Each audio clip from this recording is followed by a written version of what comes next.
Câmara aprova a reforma tributária em 2 turnos. Texto vai ao Senado. A Câmara dos Deputados aprovou, na madrugada desta sexta-feira, 6/7, o texto base da reforma tributária em 2º turno de votações. A emenda constitucional vai agora para votação também em 2 turnos no Senado Federal. Em primeiro turno, 382 deputados votaram de forma favorável ao texto, enquanto 118 foram contrários, 3 se abstiveram.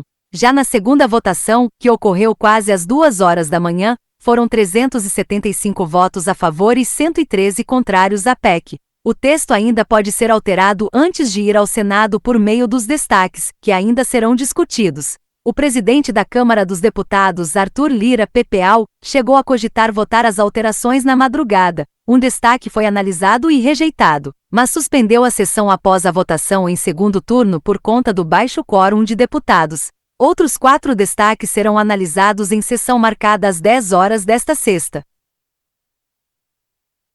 A votação soou como vitória do governo de Luiz Inácio Lula da Silva, PT. À exceção dos partidos Novo e PL, todas as outras siglas orientaram para a votação favorável ao projeto. As bancadas de Cidadania, PCdoB, PSB, PT, PV, Rede e Solidariedade votaram de forma unânime em favor da emenda constitucional. Os parlamentares de União Brasil, PP e Republicanos, expoentes do chamado Centrão, deram maioria de votos favoráveis, mas houve resistência. Negociações. Após uma série de negociações entre parlamentares e o governo, o relator da reforma, deputado Aguinaldo Ribeiro, PPPB, apresentou um novo relatório na noite desta quinta. Entre as mudanças no texto votado em relação ao anterior, está a alteração no artigo 156-B, que dispõe sobre as regras de composição e deliberação do Conselho Federativo do Imposto sobre Bens e Serviços.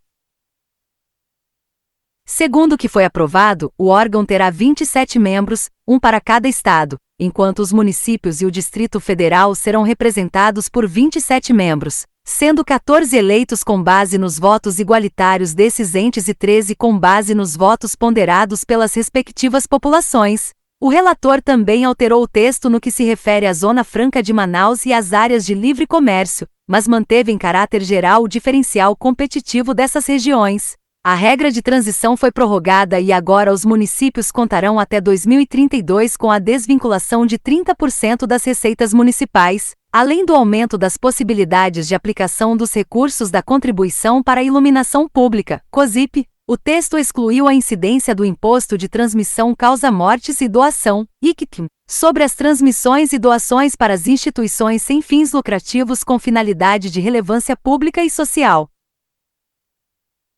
Os principais beneficiários da mudança serão entidades religiosas e institutos científicos e tecnológicos. Também foi criada uma cesta básica nacional, cujos produtos terão alíquota zerada.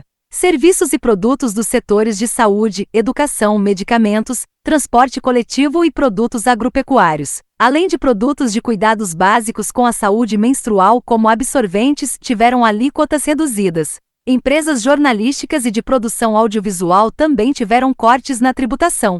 Por fim, os setores de hotelaria, parques temáticos, restaurantes e aviação regional também foram incluídos em regime diferenciado de tributação. Principais pontos. Os pontos principais da reforma tributária não foram alterados no momento da votação. O principal foco da PEC são os impostos sobre o consumo e a repartição dessas receitas. A ideia é unificar os tributos de consumo em uma mesma base de incidência, com a troca do Imposto sobre Produtos Industrializados, IPI, da Contribuição para o Programa de Integração Social, PIS, da Contribuição para o Financiamento da Seguridade Social, COFINS, do Imposto sobre Operações relativas à circulação de mercadorias e sobre prestações de serviços de transporte interestadual e intermunicipal e de comunicação, ICMS, e do Imposto sobre Serviços de Qualquer Natureza, ISS, por um novo Imposto Único.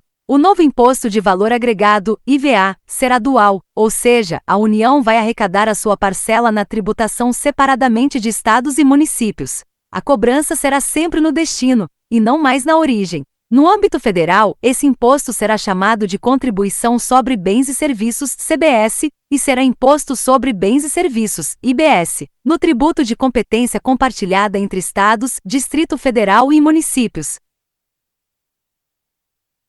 O texto também determina a criação de um imposto seletivo federal que incidirá sobre produtos prejudiciais à saúde e ao meio ambiente.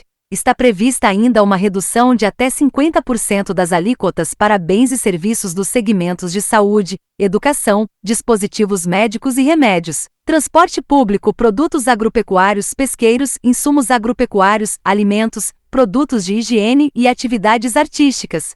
O relator da PEC 45/A 2019 também propôs a criação do Fundo Nacional de Desenvolvimento Regional, cujo objetivo é reduzir desigualdades regionais ao promover empreendimentos nas regiões menos desenvolvidas do país. Esse fundo terá 40 bilhões de reais, mas o valor ainda pode aumentar por causa da pressão de governadores.